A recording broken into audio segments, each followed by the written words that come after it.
Welcome to CGTN. You're now watching The Power of Ideas, Decoding China's Economic Development. I'm Li Qiuyuan, joining you from Beijing. In 2025, as the world grapples with unprecedented challenges, from rising trade protectionism to mounting geopolitical tensions, China's 14th five-year plan, spanning from 2021 to 2025, has emerged as a testament of resilience and strategic foresight. China has not only weathered the storm, but has also become a cornerstone of global economic stability. Before we dive into today's discussion, let's take a look at some of the key achievements over the past 5 years.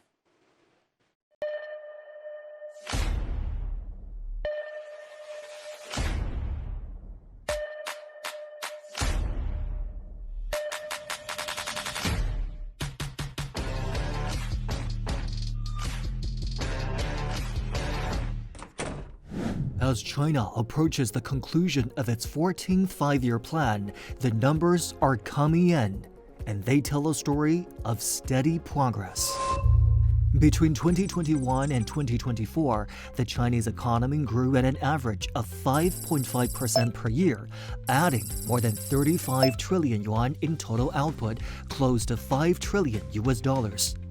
This year, the overall size of the economy is expected to reach around 140 trillion yuan, a new milestone that indicates both resilience and scale. China also contributed about 30% of global growth during this period, showing that an economy of this size can maintain momentum even amid global headwinds. This growth has been driven in large part by domestic demand, which accounted for over 86% of GDP expansion. This level of internal consumption underscores China's shift toward a more consumption-driven economy. Alongside rising domestic demand, the private sector has flourished. The number of private enterprises in China now exceeds 58 million, up more than 40% since the end of the 13th five-year plan. In May, China's first comprehensive law dedicated to promoting the private sector took effect. Much of China's economic momentum can be attributed to innovation. From 2020 to 2024, R&D spending in China surged nearly 50%, an increase of about 1.2 trillion yuan. In 2024 alone, R&D outlays reached approximately 3.61 trillion yuan, with R&D intensity rising to 2.68% of GDP, approaching the OECD average. These investments had powered high-tech industries, digital infrastructure, and advanced manufacturing, laying the groundwork for the next stage of growth. China's commitment to openness is also evident.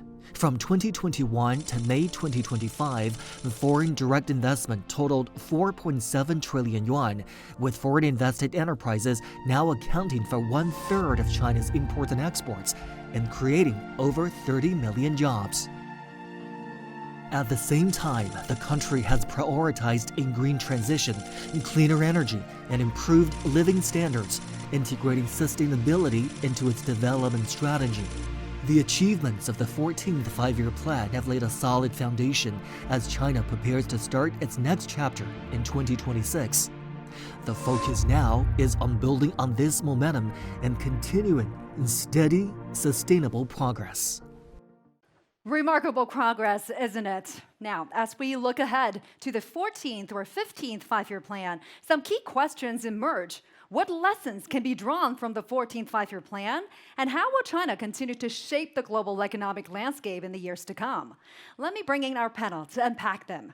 Today, we're pleased to be joined by Mr. Zhou Mi, Senior Research Fellow from the Chinese Academy of International Trade and Economic Cooperation, Ms. Claire Pearson, the International Development Director of Asia at DLA Piper and former chair of the British Chamber of Commerce in China. And last but not least, Mr. He Ping, Associate Dean of the School of Economics and Management at Tsinghua University. Welcome. Thank you so much for joining us. Now, as China navigates a rapidly changing global economy, what drives its steady and long-term growth? First up to chart the journey is Mr. Zhou Mi, Senior Research Fellow from the Chinese Academy of International Trade and Economic Cooperation. He has a unique way of answering that question. Please welcome Mr. Zhou Mi. Hello and welcome to the Power of Ideas. It seems our mission impossible to describe the exact details of China's economy. It is such a complicated, diversified, and fast-evolving economy. But the relation between the intentions and performance of China's economy is very clear. Xi Jinping's thought on economy is a fundamental guideline for China's economic development in the new era. As a researcher of the related policies and an observer of China's economy, I will try to use 3 pairs of words to bring you my understanding of what we can learn from the main characteristics. The first pair is big and small. We know that big should be the first impression for most people when you read the economic data about China. No matter from the population, economic output, the foreign trade, investment, or foreign exchange reserves, China has been ranked top 3 for quite a few years. China is now the second largest economy in the world. China surpassed the US as the largest trading country in year of 2013 and has been in that position for 12 years. Small is the reason of the big. In China, we have micro, small, and medium-sized enterprises. At the end of 2024, China has more than 60 million small and medium-sized enterprises, we call it SMEs, an increase of 8 million compared to the end of 2022.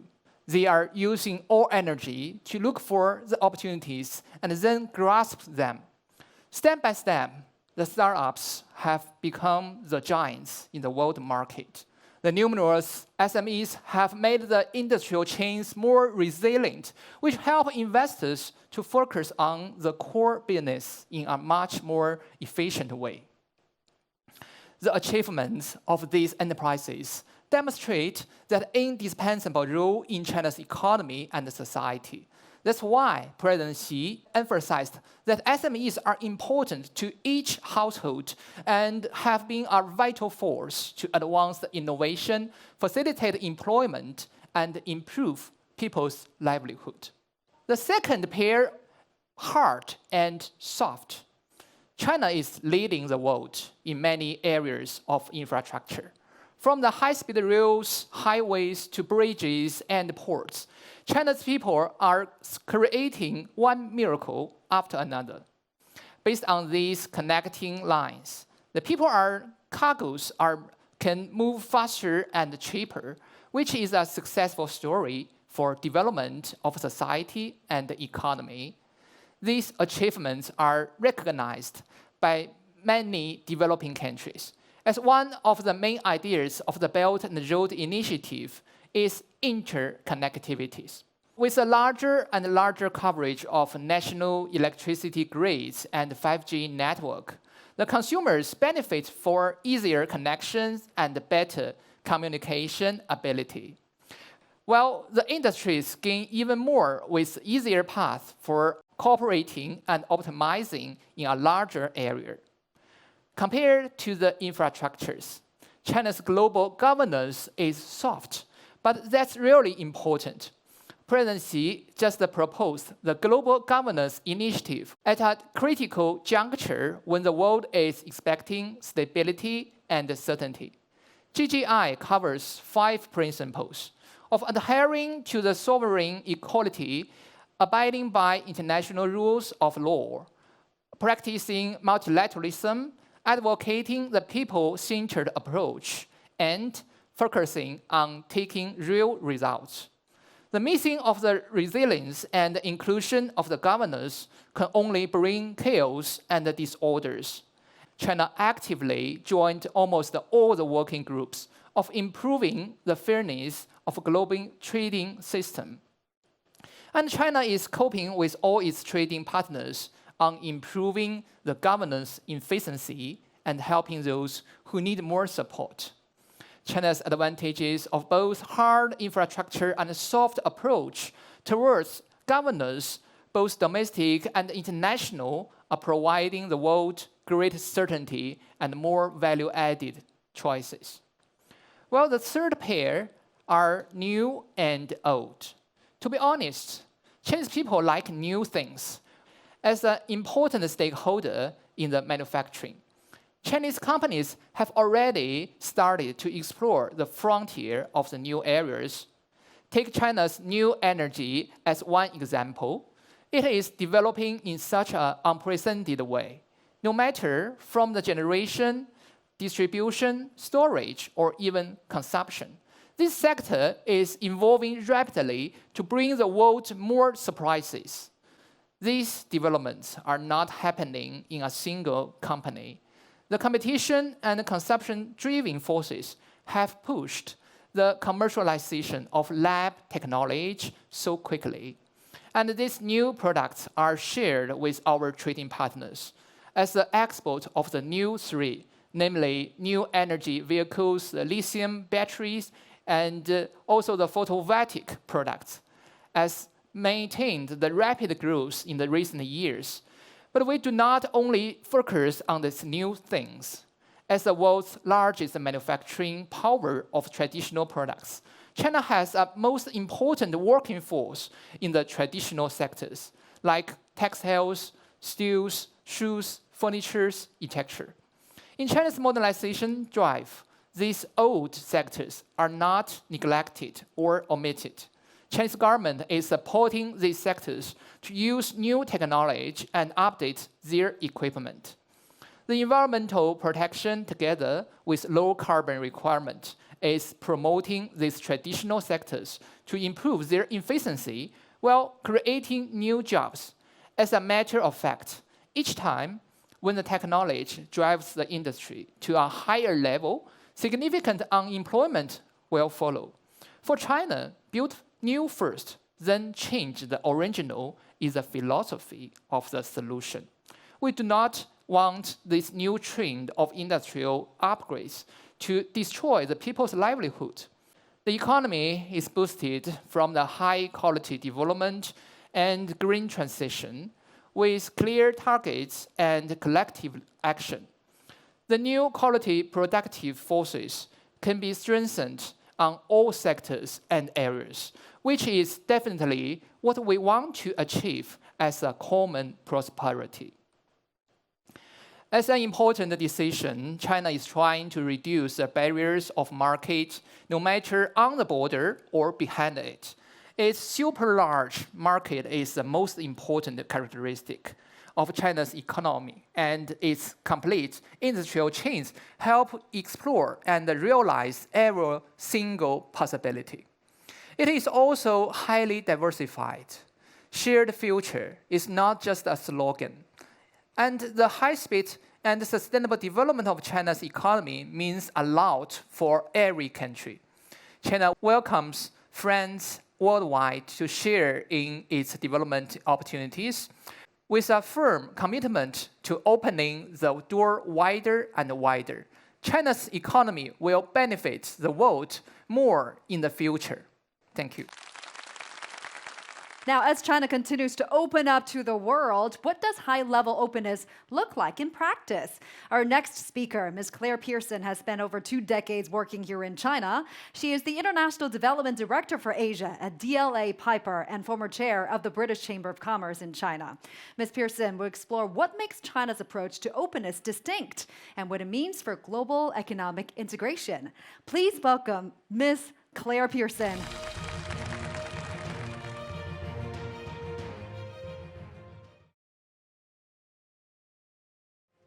Oh, heck. 不好意思. Sorry, my phone is out of juice. Has anyone got a battery pack? Oh, sorry.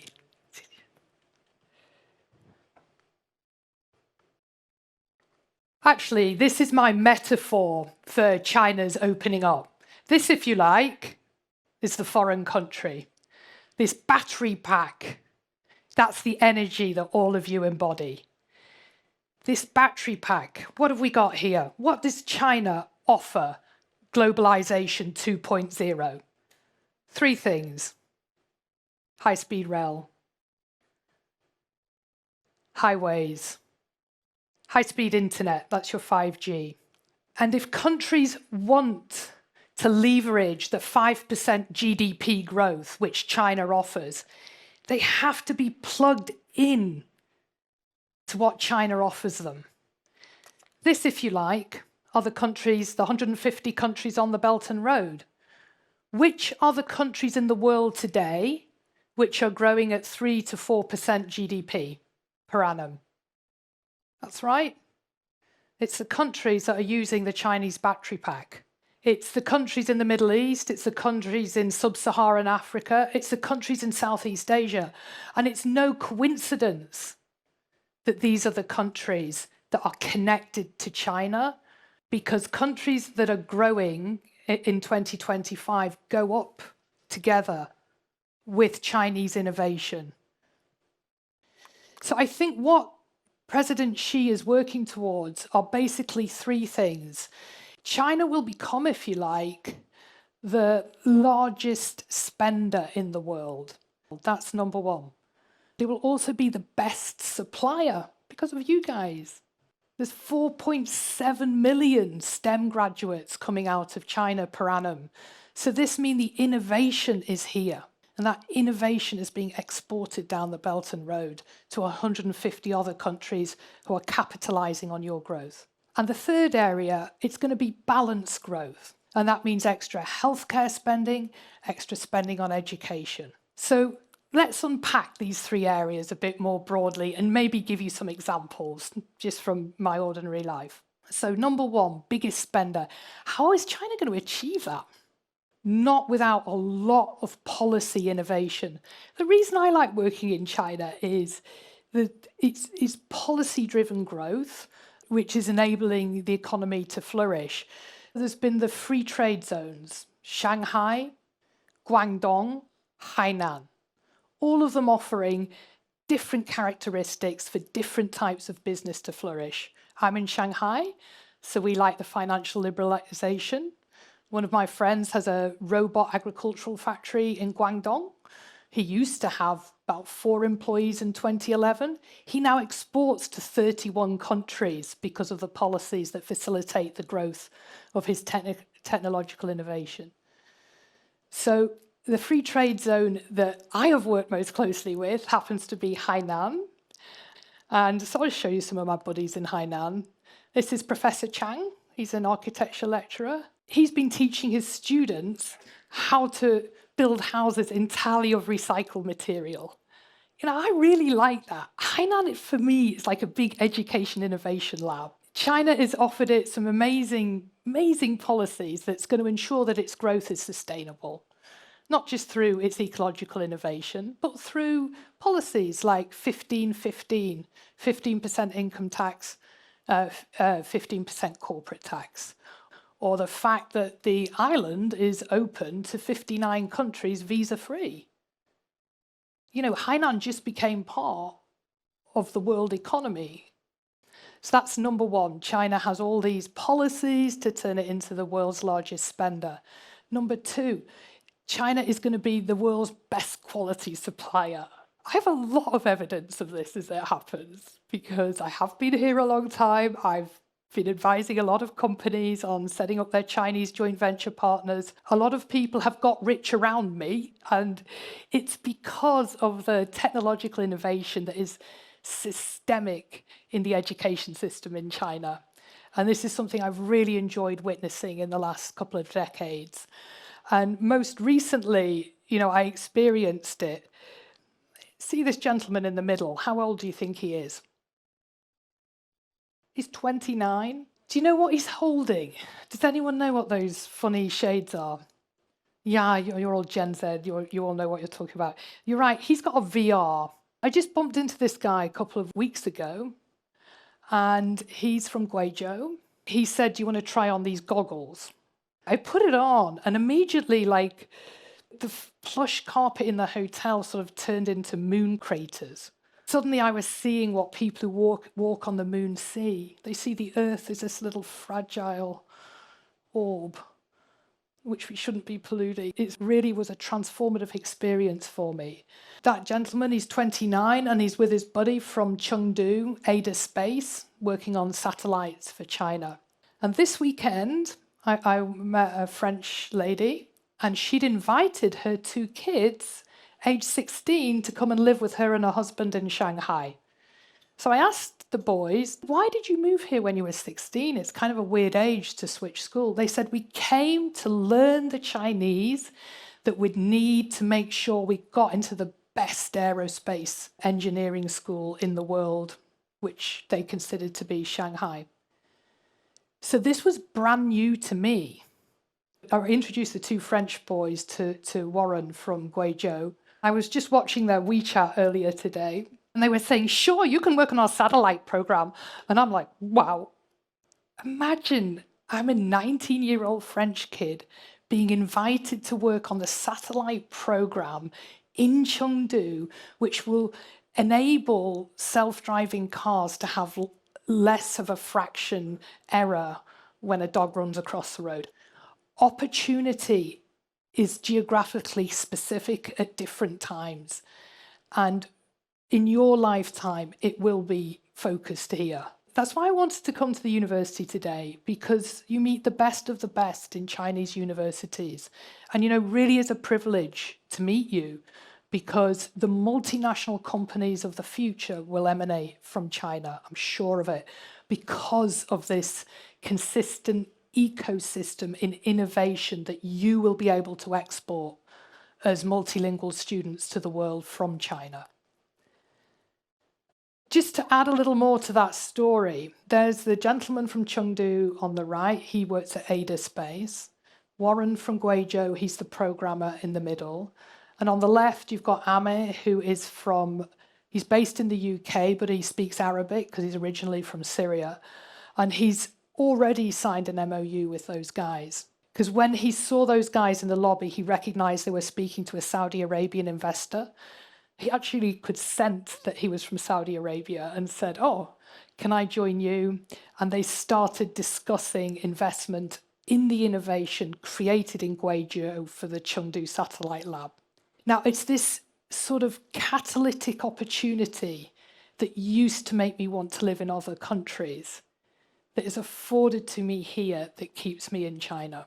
And so my third area that I wanted to, nobody cares if you have the biggest spenders or the best exporters if you're not creating balanced growth for the people. And this is another reason I like China. I like the common prosperity policy where people go up together. Because if people don't get rich together, you cultivate problems that will come back and hit you in the future. And it's been a privilege to work with Wang Liwei for the last 15 years on his foundation. And this is a picture of us in Hainan. And he's presenting this calligraphy that says quiet and far. And that's how I see China Globalization 2.0. That China's not telling you, hey, we're number one, we're the best, we're great. China's just getting on with the work, innovating, creating opportunity, building ports and roads, and sending better equipment abroad to improve ordinary people's lives. I got here from Shanghai for about $60 because I was able to get a bicycle from my home to a subway that arrives on time, to get a train to go 1,200 kilometers with my phone and computer working all the way so I don't lose any downtime at work. And then I was able to get off the train and get another bicycle. China frees up your brain by looking after the infrastructure, by looking after your personal safety, and by looking after your education opportunity so you can focus on the innovative breakthroughs that happen when you have a clear mind with your left and right brain working in harmony. So China is trying to create balanced growth that is both quiet but far-reaching. And the way Xi Jinping summed it up in his meeting on the 28th of March at the Great Hall of the People is he said there's been two miracles in China. There's been the pillar of rapid economic growth. Simultaneously, there's been the pillar of sustained social cohesion, sustained stability. Growth and stability have to go together, or you get the sort of dislocation that creates difficulties in other countries. So if I was to describe China's growth in one image, it would be in a picture. Can we hold that together, Mr. Ware? Let's do it there. So do you like this tapestry? So for me, this is the green shoots of growth. These are your ideas. This is the fertile soil of innovation that is created with your 4.7 million STEM students. These are the businesses that you are creating now that you're at university. And these are blossoming into patents which are going global peacefully. And that's how I would summarize China's energetic growth. I received this tapestry from a lady after the Sichuan earthquake, and they were rebuilding their area.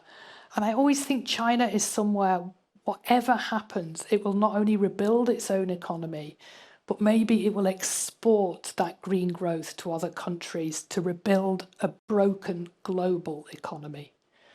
So no pressure, guys. I think the future belongs to you in China, and thank you very much for your time today. Ms. Pearson, thank you so much. What a juicy metaphor. Love it. Thank you for sharing. Now, China's financial system has been a key driver of the nation's rapid growth. How significant is it? Our next speaker is He Ping, Associate Dean at the Tsinghua Schools of Economics and Management. He will share with us about the distinctive features of China's financial system and key areas for future reform. Please welcome Mr. He Ping. Over the past 2 decades, I have been engaged in the study of China's financial industry and witnessed its growth and development. It is often said that finance is the lifeblood of the economy. And today, I would like to talk about how China's financial system supplies oxygen to its economy. China's financial system is one of the largest and the most complex in the world. The key functions of the financial system can be summarized as follows. Number 1, mobilizing savings and funding investment. The high savings rate of Chinese households has been channeled primarily through the country's banking system. This massive pool of capital has been strategically allocated to finance larger-scale infrastructure projects, industrial expansion, and the key government initiatives, providing the essential capital for fixed asset investment that drove rapid urbanization as well as industrialization.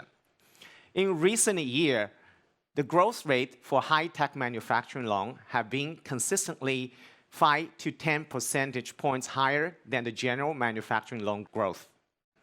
Number 2, implementing state policy and industrial policy. The financial system is a core lever of state policy. State-owned banks direct credit to priority sectors identified in the government's 5-year plan, such as manufacturing, technology, and green energy. This directed lending has been crucial in supporting state-owned enterprise and building national leaders in strategic industries.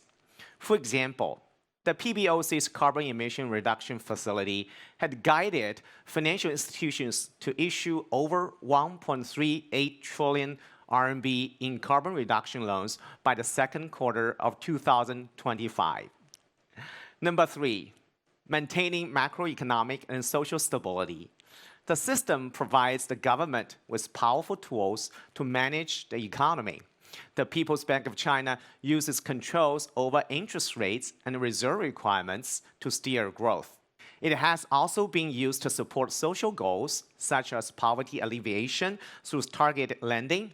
As an example, China Development Bank provided ultra-low interest loans to local governments for the massive poverty alleviation relocation program, which moved nearly 10 million people, which equals to the whole population of Switzerland, from in-hospital areas to newly built villages with better access to water, roads, schools, and jobs.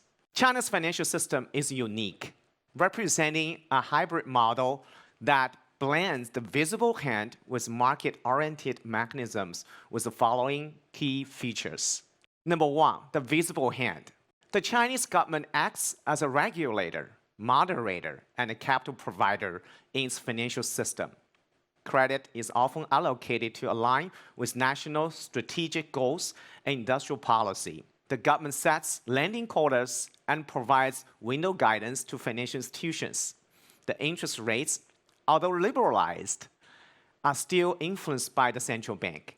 there's a strict management of cross-border capital flows to maintain financial stability and monetary policy independence. Number two, bank centricity. The banking sector is the overwhelmingly dominant force, channeling the majority of credit in the economy. A small number of large state-owned commercial banks, formerly Big Four, now Big Six, form the core of this system, holding a massive share of total financial assets. Therefore, the Chinese financial system has been exceptionally effective in mobilizing resources for targeted, large-scale investment and ensuring stability. The ongoing challenge is to evolve this system to allocate capital more efficiently to innovative private firms, manage its high debt levels, and balance state control with the needs of a modern, innovation-driven economy. President Xi Jinping proposed the concept of building China into a financial powerhouse, which is a strategic national vision. Moving beyond simply having a large financial system to one that is modern, resilient, influential, and serves the nation's overarching strategic goals under the leadership of the Chinese Communist Party. Targeting at serving the real economy, in particular technology innovation, promoting high-quality development with a focus on sustainability and green development, ensuring financial security, improving financial inclusion and reducing inequality, and expanding international influence. In 2023, China's Central Financial Work Conference proposed a strategic framework to guide the country's financial sector towards a financial powerhouse. This framework includes science-tech finance, green finance, inclusive finance, pension finance, and digital finance, collectively referred as the 5 major financial articles. Tremendous efforts has been made in these 5 areas. In science-tech finance, the Shanghai stock market is launched in 2019 specifically for companies in high-tech and strategic emerging sectors. It features a registration-based IPO system, allowing faster listing for firms that may not yet be profitable but have high growth potential. In green finance, People's Bank of China provides low-cost funds to commercial banks if they issue loans to projects that reduce carbon emissions. In inclusive finance, operated by Ant Group, Mayi Bank, which is an online bank, uses big data and AI to assess the creditworthiness of small merchants and farmers. In pension finance, a national pilot program allows individuals in selected cities such as Shanghai, Chengdu, to open tax-advantaged private pension accounts in which they can contribute up to 12,000 RMB per year, and it is tax deductible. In digital finance, the People's Bank of China is conducting large-scale pilots of its central bank digital currency, the digital yuan, in over 26 cities. Over the long run, the future economic growth critically depends on the financial system reform. For the banking sector reform, we need to focus on transitioning from a system geared for high-speed, investment-led growth to one that supports high-quality, stable, and innovation-driven development. Banks need to shift credit away from speculative activities and inefficient state-owned enterprises towards national priorities like technological innovation, advanced manufacturing, green finance, and small, medium-sized firms, which are seen as engines of future growth. Banks need to expand access to financial services for underserved groups and regions, particularly in rural areas, supporting the common prosperity goal by providing credit to farmers and small businesses to reduce inequality. Banks also need to embrace technology to improve efficiency, develop new products, and enhance risk management. For the capital market reform, we aim at transforming a speculative, retail-driven system into a mature, stable, and efficient platform that serves the nation's strategic economic goals. To summarize, China's financial system is best described as a state-led, bank-dominated model that prioritizes policy executions and stability over market-driven efficiency. Future financial development aims to create a more market-disciplined, efficient, and stable financial system that can effectively channel both domestic and global savings into funding China's technological advancement and high-quality economic development, while managing the significant risks built up in the past. Thank you very much.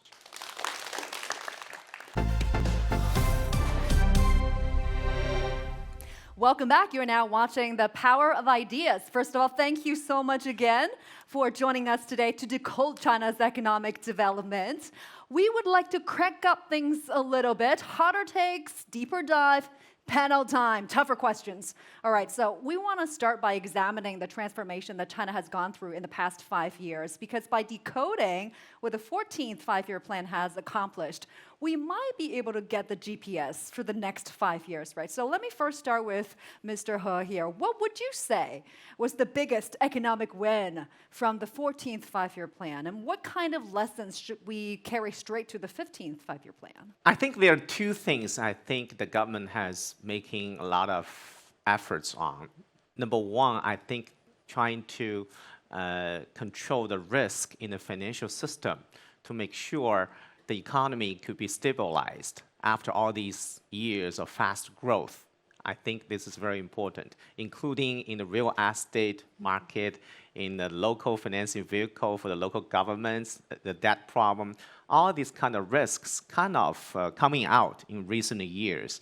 I think the government trying to manage to maintain the stability of the financial system. I think this is very, very important. The second thing I think they're doing very well, I think, is has some new products for exports.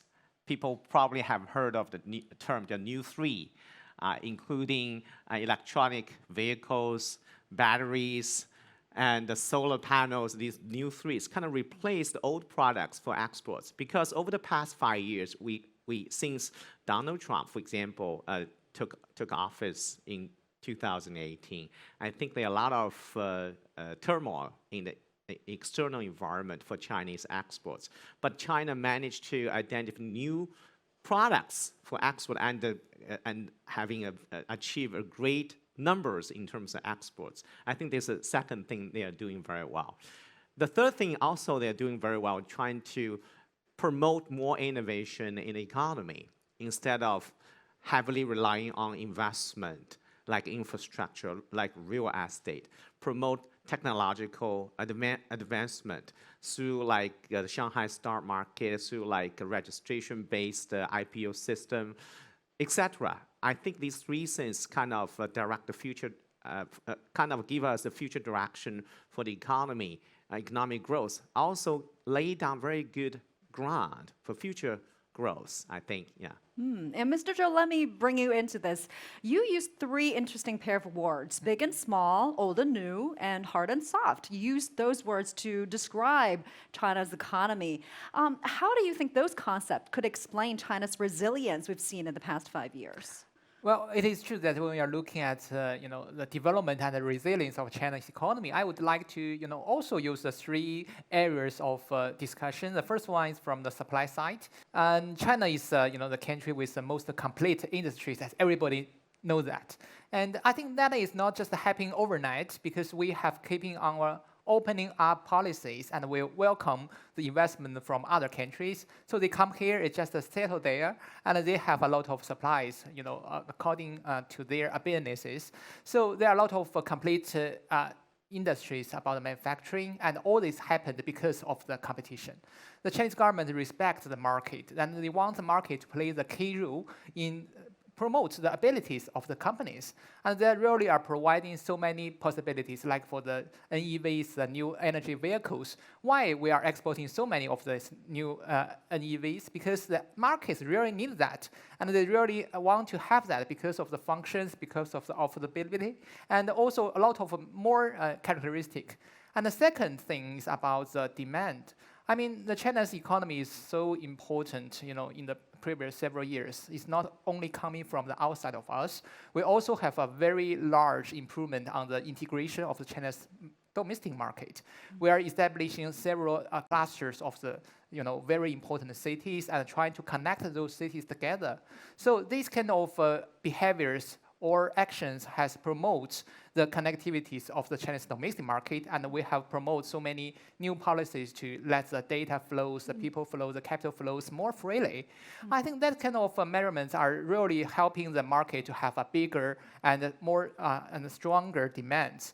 And we have the third one is about the relation between the supply and the demand. That is based on what we have been doing for the free trade agreements with our trading partners. We help them to have a better understanding about the the expectation of the market, and also to have a better guarantee about the dispute settlement or other issues. So all of this kind of efforts done by the Chinese government are respecting the rule of the market, and we also want to hear more from our trading partners, and their suggestions help us to have a better and more transparent and more open policies. I saw Ms. Pearson there nodding your head, agreeing some of the points Mr. Zhou mentioned. I really love your speech, and I like how you put it when you talked about China going big on innovation. You said China is freeing up your brain by taking care of your infrastructure, your safety, your education to allow you to focus on innovation. That's such an interesting angle. I'm keen to get more of your observation, especially on the investment environment we're having here in the country these days. From your observation, what kind of concrete changes have been most evident or most effective in restoring, the confidence of investors? I think that's an excellent question. I think what I've seen, 20 years ago, foreign investors were a bit nervous about coming to China. I remember somebody saying to me after I'd been in China about 5 years, maybe you'll lose your London edge. And I thought, what does that mean? But I think I gained China kudos.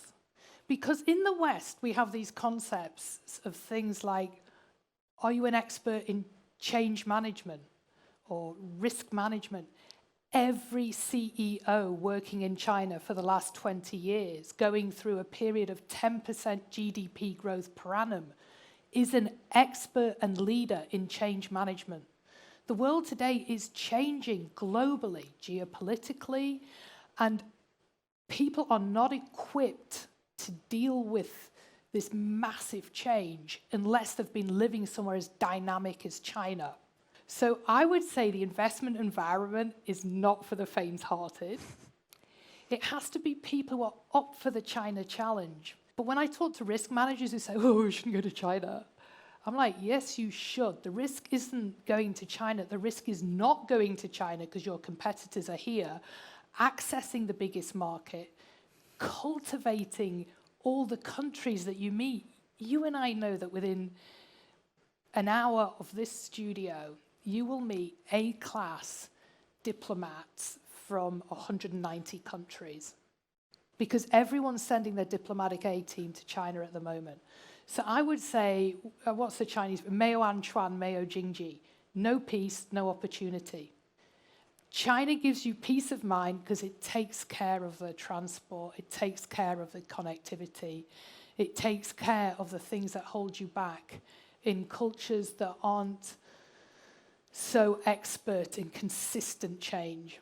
So I'm grateful to China for that, because it's taught me a resilience that I think everyone's going to need in the next decade to deal with a changing world order.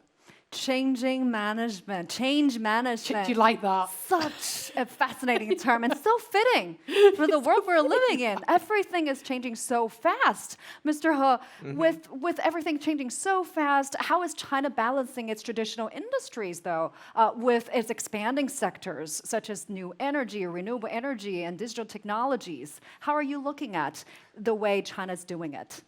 I think Chinese people are very open to new things, in particular in digital technology. To give an example, you can see how many apps you can find on your cell phone.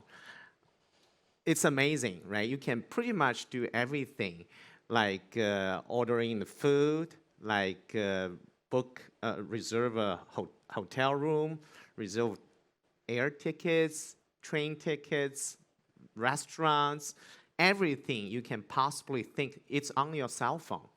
It's, I mean, 20 years ago, I cannot imagine my life today is like this. I don't go to bank anymore. I don't go to bank anymore. There's no line waiting in the bank. And actually, there's a robot waiting there serving you. I think Chinese people are very open-minded in this kind of digital technology. This is very important because I don't see this in United States. I don't see this in European countries. And I don't think it's a technology, the supply side problem. It's a demand side because Chinese people are very, very open-minded in taking up new things. This is actually very important to promote future growth.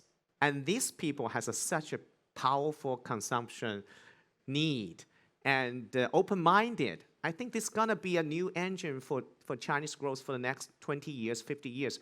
Not only for China, but also for the globe. Talk to us about, Mr. Zhou, the private sector here in China.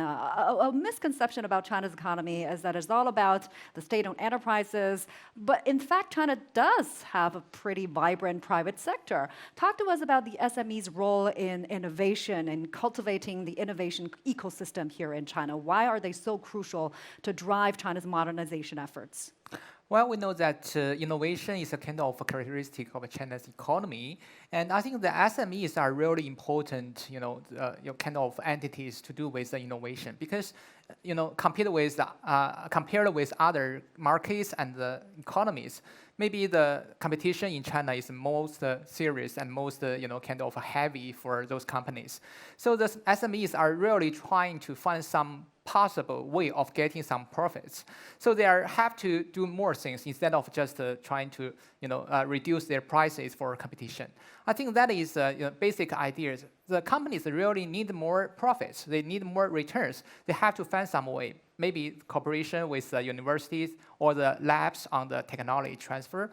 And second, I would say the Chinese government is really serious about that. We published a law just to do with the private sectors. We want to promote the development of the private sectors by setting up some new barrier on the NDRC ministry to do with managing and planning. We also encourage the enterprises by the softwares and the startups.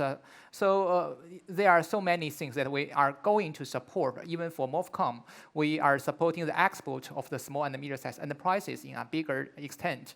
So the second is the government really care about that. And the third one, I would say the contribution of the SMEs are really important for us, for the taxes, for employment, for the exports. So they are part of us. The people, the Chinese people, they benefit by the employment. When the time comes to a new generation or digitalization, I think that it is even more important because they are provided so many diversity of the jobs. Right. And Ms. Pearson, China is about to hit another important milestone. It's about to embark on its 15th five-year plan. When you look at China's national economic strategy, how do you think it goes into the global picture? How does it fit in the global stage? How does it contribute to the global economic stability and cooperation? I mean, to be honest, it's totally different to anything else I've witnessed in any other country. And for about the last 20 years, I've averaged about 93 flights a year. So travel's not an alien concept to me. But what I find China is contributing to the global world order is what I would call green, lean growth. Green, I do not have to expend carbon to get from Shanghai to Beijing. I can get the hire bike, I can get the subway, I can get the train, and the whole time I don't have any downtime with work. So China globalization, it's not for the 1%, it's for the 99%. I'm the 99%. I'm not the CEO, I'm an employee. So I have to stay online to see what the CEO is saying.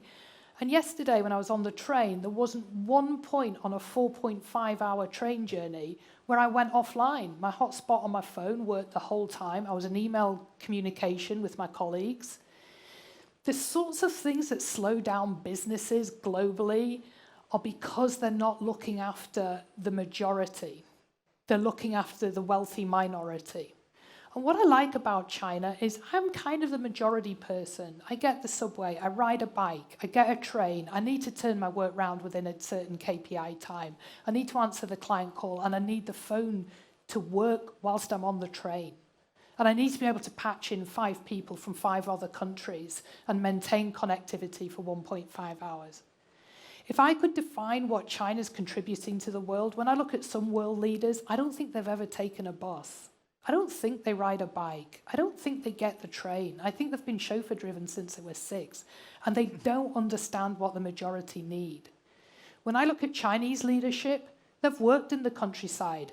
They're not afraid to go and talk to a farmer about the price of potatoes. They are simultaneously adept at engaging globally and locally. And I think what China will bring to the world stage is a much-needed humility to lift up the 90% and stop pandering to the 1% who only think about a carbon-driven economy. The US, the average person in the US uses 20 barrels of oil a year.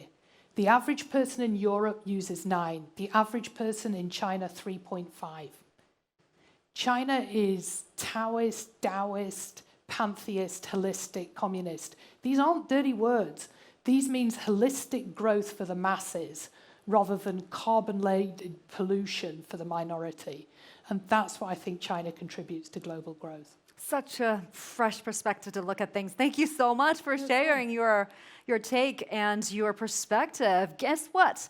We're now moving on to our Q&A session. We have some time now for you to raise questions. If you have a question to our guests, feel free to raise your hand. Yes, this young lady over here.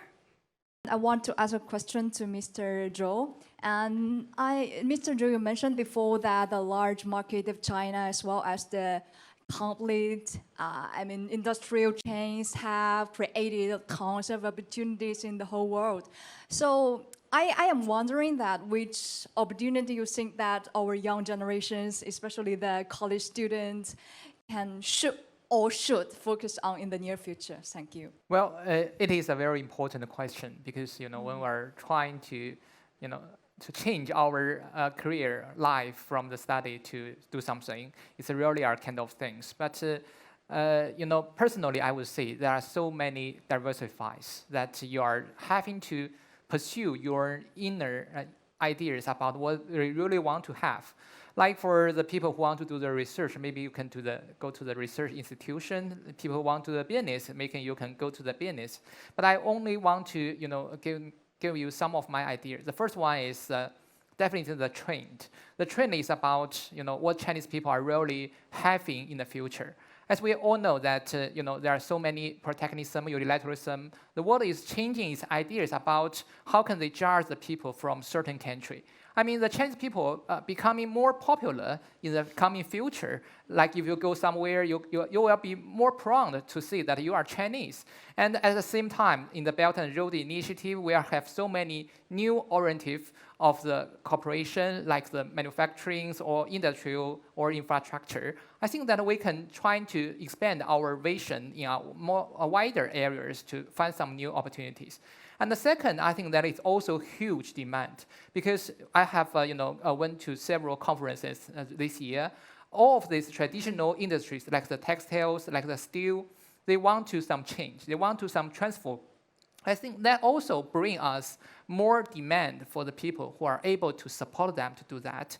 And I believe that the people are, always have the idea or requirement by the market for better communications and also exchange of the viewpoints that deserve a lot of efforts to trying to express yourself and also to have some bridging the gaps, like we have mentioned about the digital divides and a lot of other issues.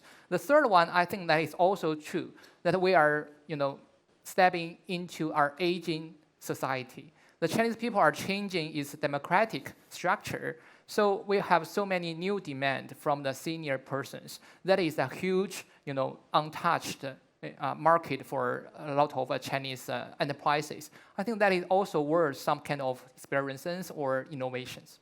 Ms. Pearson, from your speech, I know you have lived in China for a long time and have a deep comprehension of both China and the world.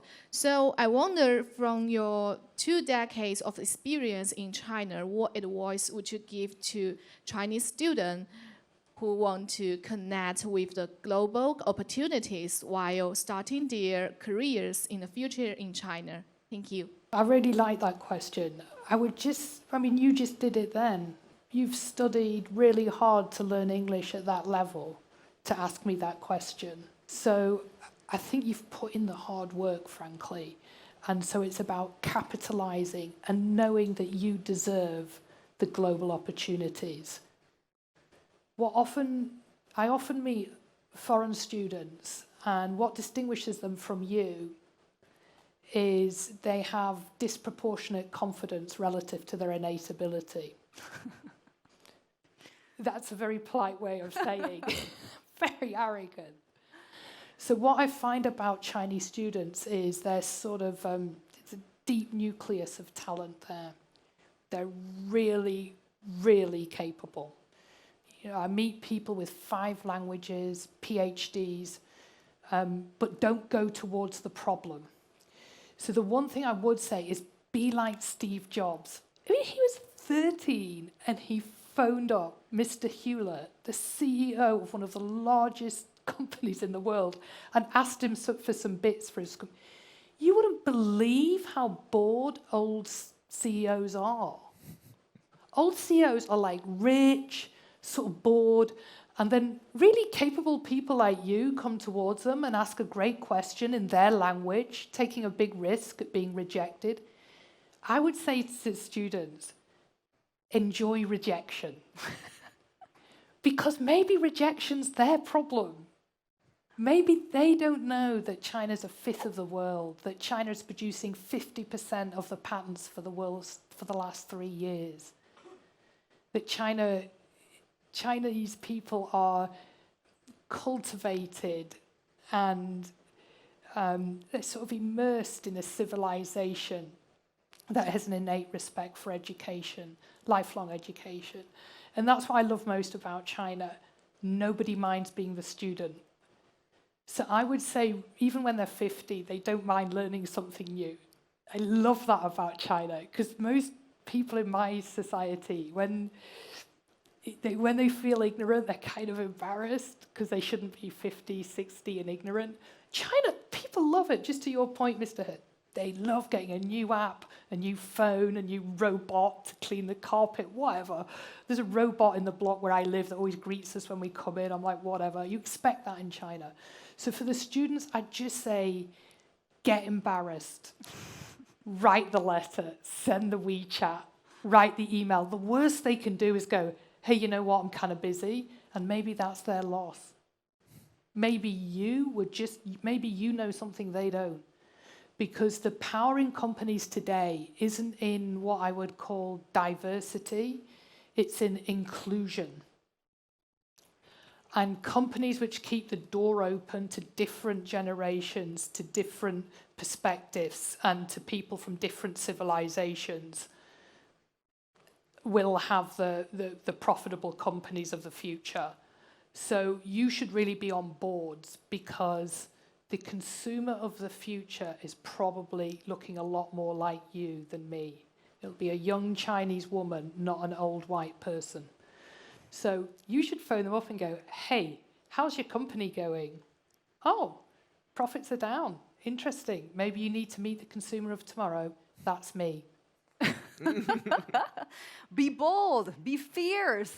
Don't be afraid to take risks and enjoy rejections. Believe in yourself and shoot for the star. Thank you. Great advice for the younger ones. Enjoy rejection. Enjoy rejection. Don't be afraid to be embarrassed. That's a good starter. Thank you, guys, and thank you so much for sharing your analysis and insights with us today. And many thanks to our great audience for staying with us, and to you who are watching us online or on TV. We appreciate your company. That's going to do it for this special CGTN program, The Power of Ideas. I'm Li Qiuyuan from Beijing. Until next time, bye-bye.